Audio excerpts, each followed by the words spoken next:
භාවිතා කරනවලු ඖෂධයක් විදියට. ඒකත් අර ඒ කාලේ අය කියන්නේ කංසා කියන්නේ බෙහෙත්වල රජු විදියටලු නේ. ඔව්. ඔව්. ඒ කියන්නේ මොනවද? ඒක මේ සාමාන්‍ය ගුරේ. ඔව්. කංසා. ඔව්. ගුරෙක් විදියට ගන්න පුළුවන්. ගන්න පුළුවන්. එයා ලොකු තැනක් එයාගේ තියෙනවා.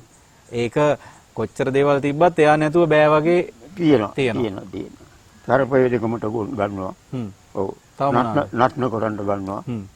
දේ අඹුල් කරලා දාලා යල්ලා මුත්‍රා අරගෙන මේක කුඩු කරලා ඒකත් දාලා නටන කරනවා.